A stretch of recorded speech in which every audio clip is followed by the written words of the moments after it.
Hi, this is an overview video for the Netvizz application. Netvizz is kind of a quite simple data extractor for extracting data from the Facebook platform. It really targets research purposes, so it's not kind of full-fledged widget that shows you a whole bunch of infographics. Rather, it's a way to get quite a lot of data in some cases into standard formats that you can then analyze in standard tools. So in general, it creates two kinds of files: network files that you can open in graph visualization toolkits such as Gephi, and tabular files that you can open in tools like Excel or R or similar software. Um, so this is a kind of an updated video. I've made one a couple of I don't know, a year ago or something. But since Facebook API has changed a lot, and Netvizz therefore also has changed a lot, I thought it may be interesting to make a new video, and well, this is it. So I just want to, in this video, give you a quick overview of what you can do with Netvizz. Maybe point out some difficulties. Some of the things you have to consider, and maybe also talk a bit about research possibilities. So to just start off, I want to point towards something that I find is kind of really important, and that is, Netvizz sits on top of the Facebook API, right? So Facebook provides a data interface that programmers can use to extract data or write it back into Facebook to basically create these kinds of applications. And Facebook, oh sorry, not Netvizz, of course, depends a lot on fully on this API. Um, Facebook has recently started in kind of mid 2014, started to really change its philosophy in regards to APIs. It has really kind of cracked down on privacy, which I think is a really good move, but that also had some quite considerable consequences for research software such as Netvizz.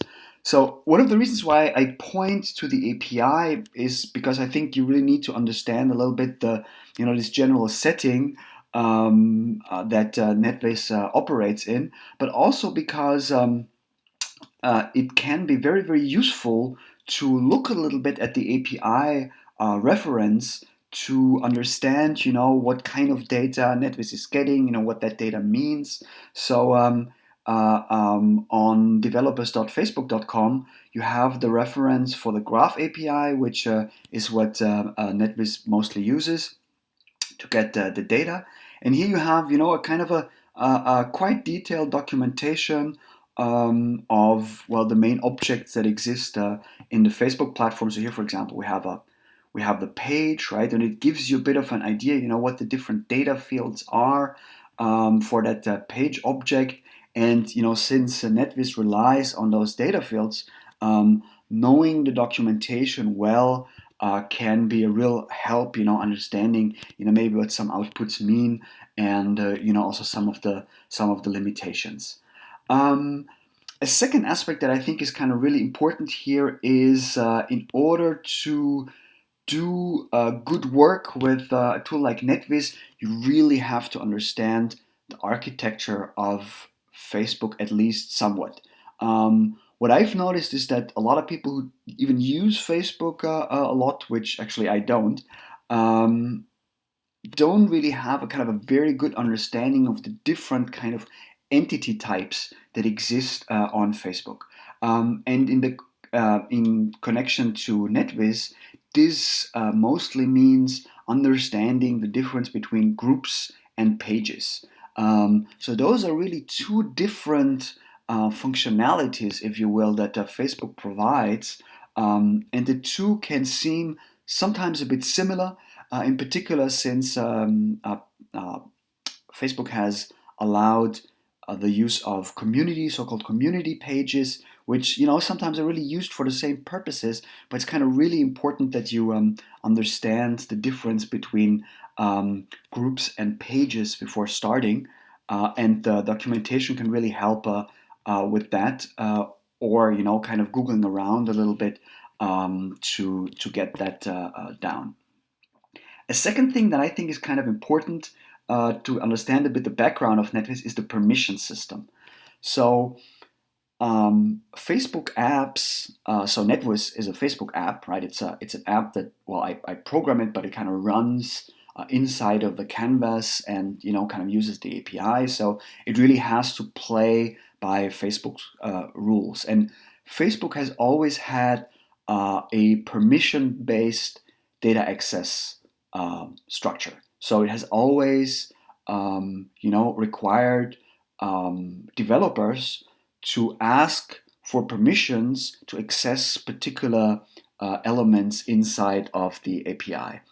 What has really changed now is that, first of all, some data elements have really been removed from the API completely. So Netvizz used to be able to extract friendship connections either for your own account or for groups, and this is no longer the case, right? So this is gone from the API, and there's also no other apps that are able to get this kind of data. This has simply been removed. And this is why I come back to permissions. Also, the permission logic has been rendered much more, much stricter than it used to be. So it used to be that basically, you could ask for whatever permission as a developer, and then the users basically had to say yes, and then you had those permissions.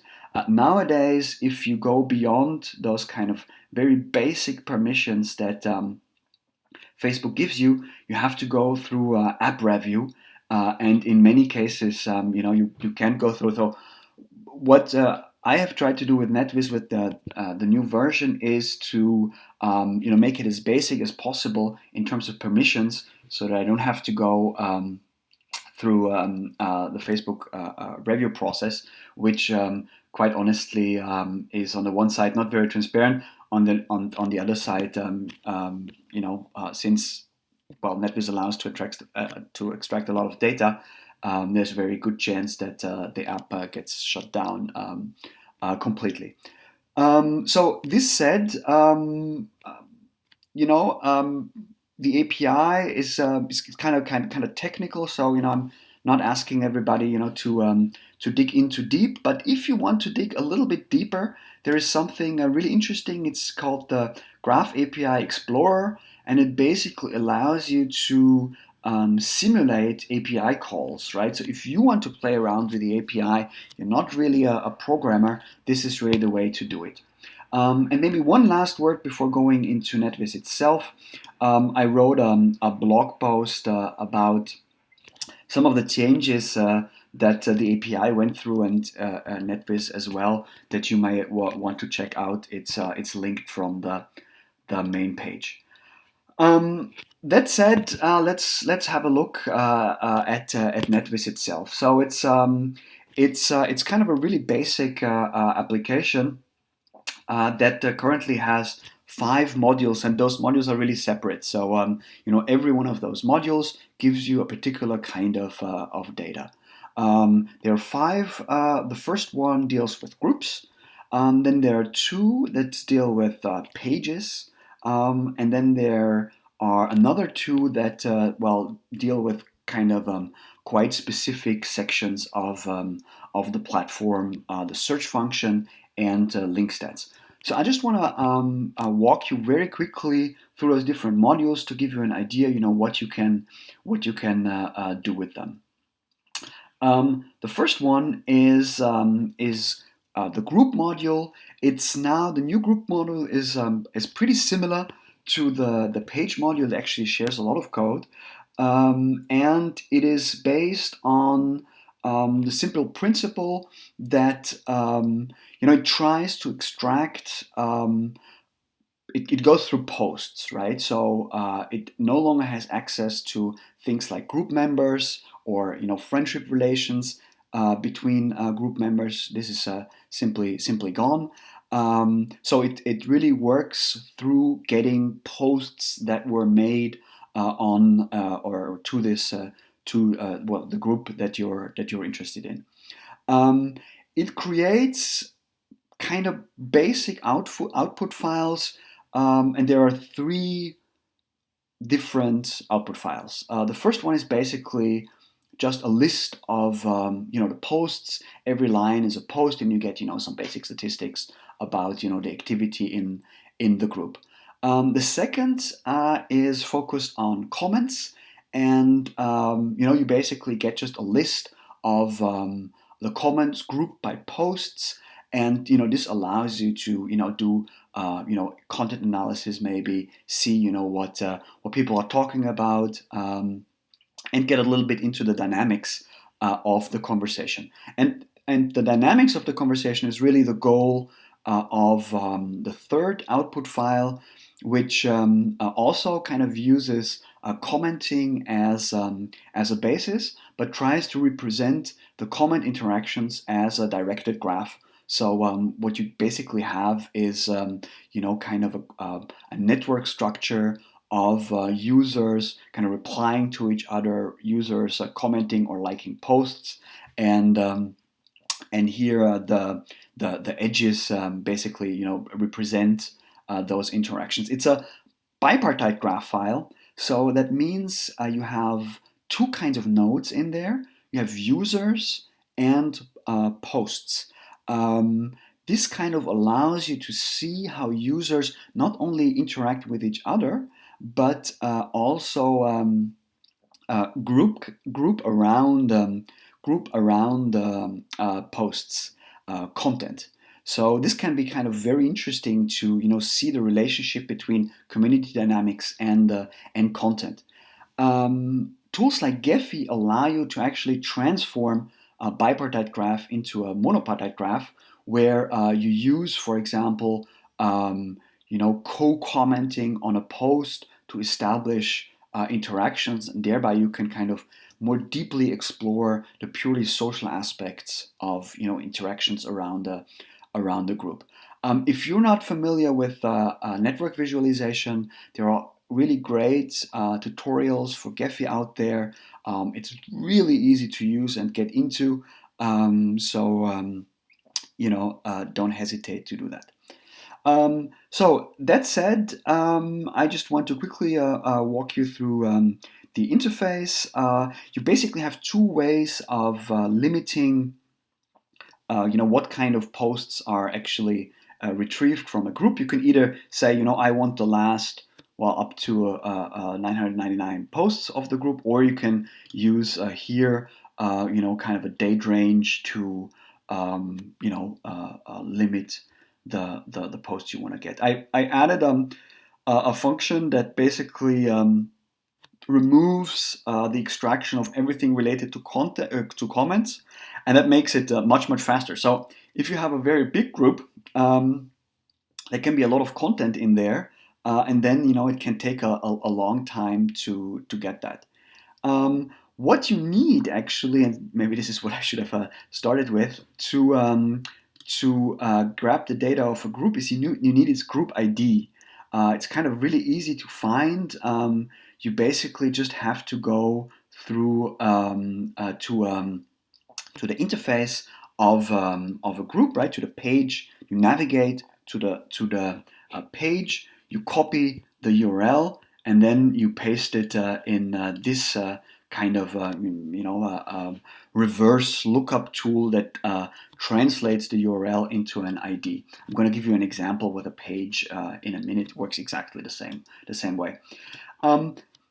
What I should say at this point, I kind of forgot that, is that if you installed Netvizz after April 30th, there's a very good chance that you will not be able to grab any data from close groups, even if you're a member.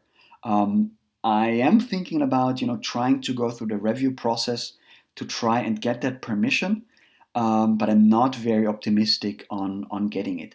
If you have an older Netvizz installation, you may still have an older authentication token stored, and you may be able to get data from closed groups, but it's not sure because also those tokens expire.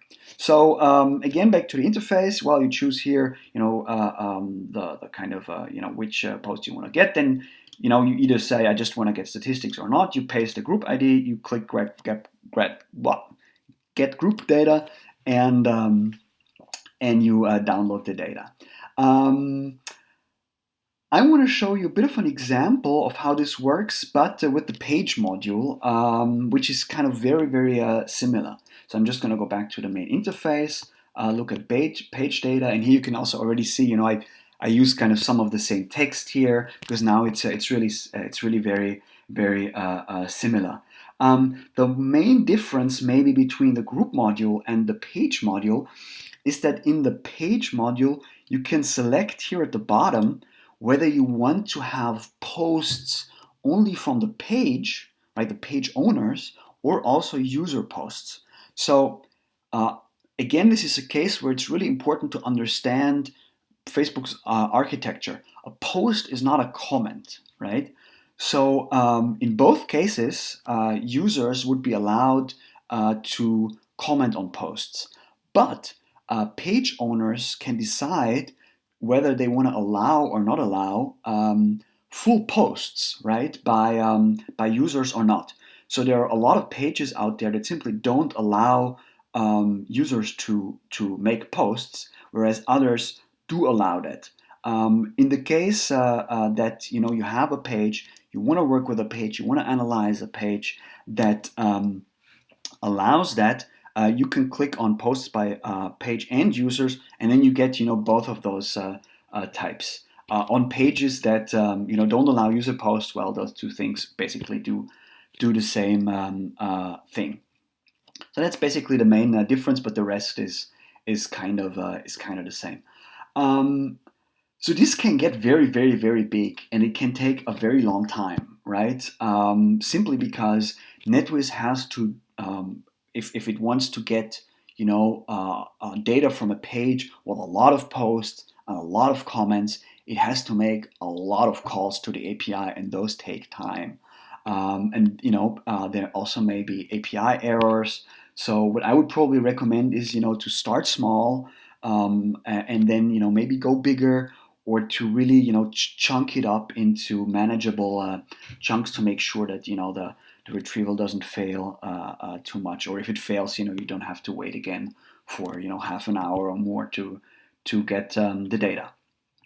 But let's quickly run through this. I have here a tab of a page that I've prepared, and we want to analyze a little bit what's happening on this page. It's the Facebook page for our MA at the University of Amsterdam in New Media and Digital Culture. So, if I want to analyze what's happening on this page, what I do is I navigate to the interface. I grab the URL, right? I go to this page, which is linked from here. I'm pasting the URL here, and hello, I get an ID, right? And this is a page ID, right? It's not a group ID, it's a page ID. I can use this then here. And well, I'm just gonna select the last 50 posts. I'm gonna say okay, post by page only, and then it's gonna start. It very quickly retrieved the 21 posts. It's not like it's a kind of a young page. So we made 21 posts on that page. It retrieved those posts, and now it starts to dig for likes and comments. So here it has to make a number of additional API calls that can really take a bit of a time to complete. I mean, this is a small page, but if you do something like I don't know, big newspaper page, this can take a very long time. Okay, so we get some very basic statistics about what's happening on that page. So there were 21 posts, there were 16 users active that liked or commented, and on the whole, things were liked or commented on 24 times. And then the app creates the 3 files I just talked about, and you get a zip archive that you can download. right? Then you have it. Well, it automatically uncompresses. I can look, for example, at the tab file for the posts. Open it here in Excel, and well, you get exactly what I mentioned before. You get basically every row is a post, and then here you get a little bit, statistics about what happened to that post in terms of comments, shares, and so forth. You can do the same, with a comment file, and then there is, of course, quit Excel here. Then there's, of course, the graph file that you can open in tools like Gephi. So this is not all that complicated. What I think most people have sometimes trouble with is that sometimes the API just doesn't work, and you get error messages, and the only thing I can really do in that case is to recommend try it again the next day. Yeah, it's just the API is just a bit flaky. Also because especially with big pages, Netvizz has to make a lot of calls, and sometimes that just doesn't work out. Yeah, so that was the group and the page data module. Um, those are quite similar, so you can also use then similar techniques to analyze them. Use Excel for visualization, or similar tools. There's also stuff like Infogram that you can use to create some bar charts, or line graphs, or whatnot. But there are three modules that do things that are quite a bit different. And I think, for example, the page like network module is I think really fun. It basically relies on the fact that Facebook pages can like other pages, and what I've seen so far is that in general they actually do. So the idea here is that you can crawl this kind of network of pages liking each other, and then visualize and analyze that, right? It can be interesting to kind of see, what other pages is a page affiliated with, and what is kind of, the larger ecology of pages that the page sits in. It starts with the same page ID that I've already used before, and then it uses has only one other parameter, that's the crawl depth, and that basically means how far into the network it's gonna go. I've limited to 2 because things can get very very large very quickly, and the server I run this on is kind of an old machine that it only has 8 gigs of memory, and so that can really run into limitations. You can find the source code for that module online if you're interested in making deeper crawls. Crawl depth 1 basically means you start with a seed page. It gets all of the pages that this seed page likes, and it gets also all of the relationships between those pages. Depth 2 means you get the seed, you get the pages the seed likes, and you get the pages that those pages like, right? So you get like a second step into the network. So again, you can get the source code online if you want to go further. You can also actually make your own kind of snowballing system by you make several networks, and actually since the nodes always have the page ID as their identifier, in a tool like Gephi you can actually then combine those files. You can, for example, say I want to start with I want to look at those 5 pages. You create 5 networks and you append them in Gephi, and then you get this kind of a combined network of all of those things. So I think that can be really interesting. I made a blog post like a year ago that gives you a kind of a couple of analytical techniques for how to then work with kind of how to interpret a file like this. Again, it creates a graph file, so this is Gephi territory. Yeah, so this is kind of a really simple module, and I think the remaining two are also not all that complicated. The search module is basically just an interface to Facebook's standard search function. This is maybe interesting, if you want to kind of better understand how a particular topic is covered on Facebook. So I'm just gonna, take a, page. I'm gonna say, test, and create an HTML table.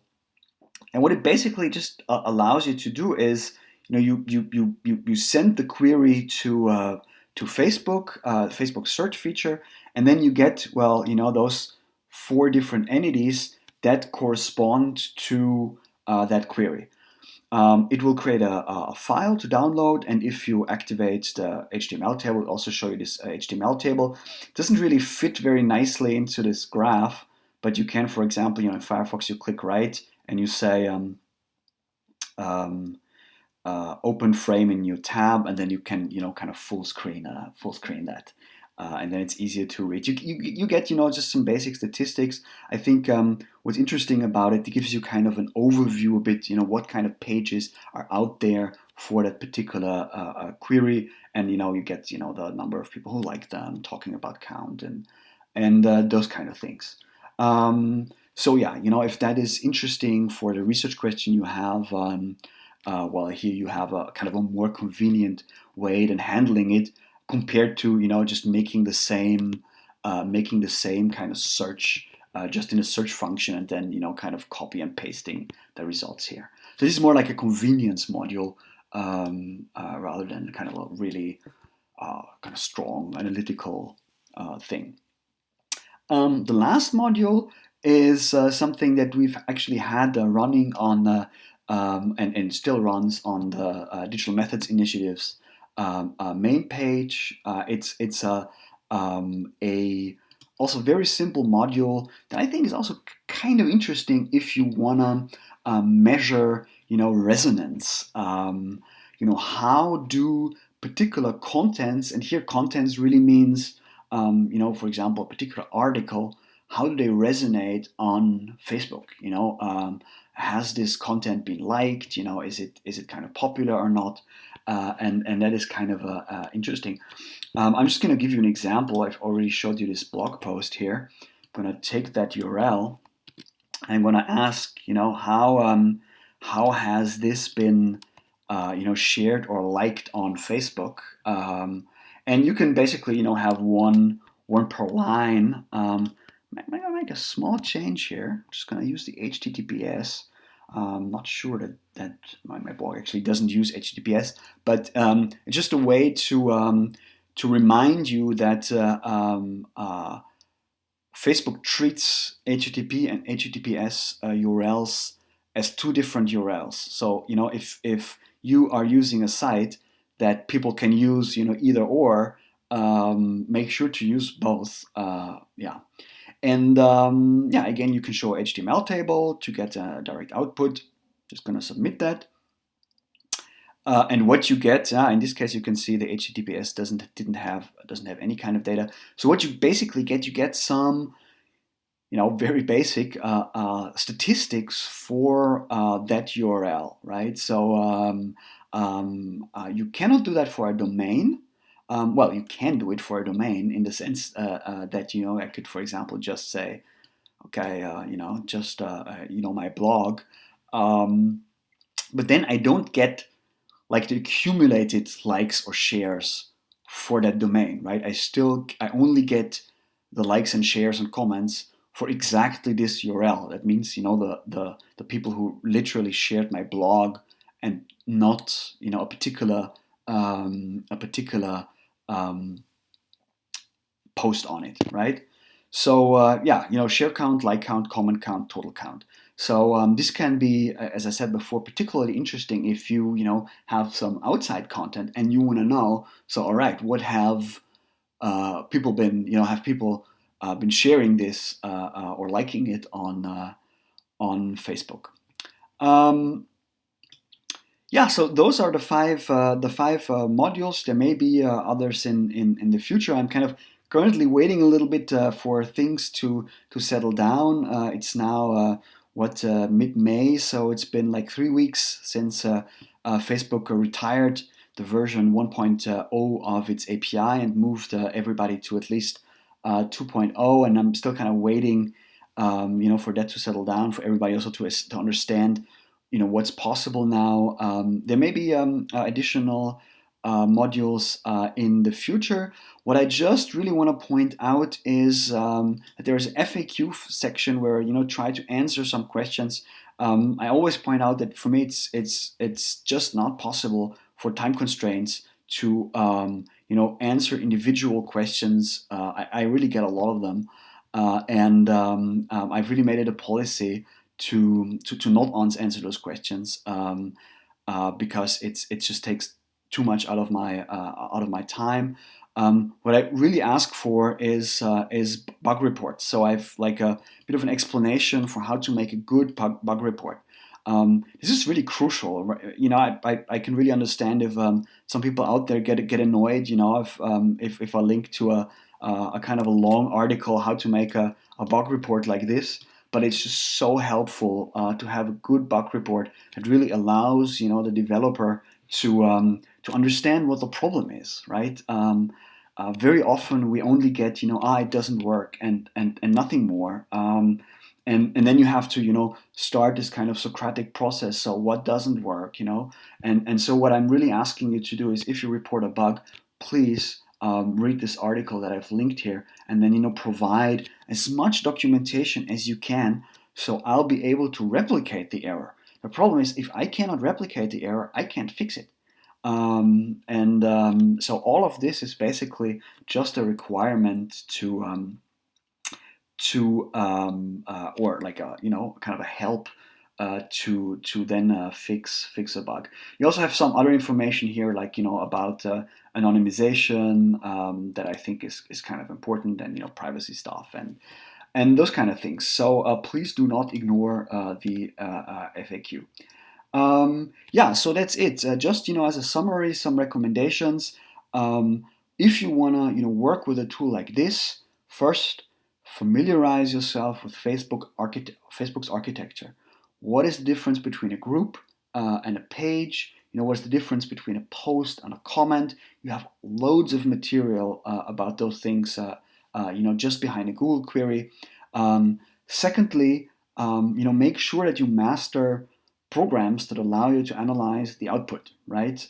This is not a widget. It's a tool for researchers, academic researchers, right? So it's a non-commercial software. So, if you want to analyze, tabular files, spend some time learning Excel. Or, if you use Mac, you can use something like Wizard. It's just a really great program, actually, that is kind of really easy to use. Or even something like Infogram. That's the second thing. And the third thing, be prepared that there may be problems. If a lot of people use the tool, it may run out of RAM. If the Facebook API is flaky, you may get errors. Yeah, so if it doesn't work, try again next day. I have seen cases where Netvizz hasn't been able to access data for individual posts for weeks, which I think has to do with database corruption on Facebook sites. I really don't know, but this can happen.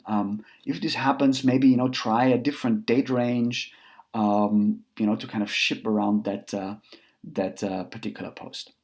So yeah, I think this is basically all I had to say. I hope this video is helpful. And again, if there's a problem, please check the FAQ, and then hopefully there will be a solution for that. Thanks for listening. Bye.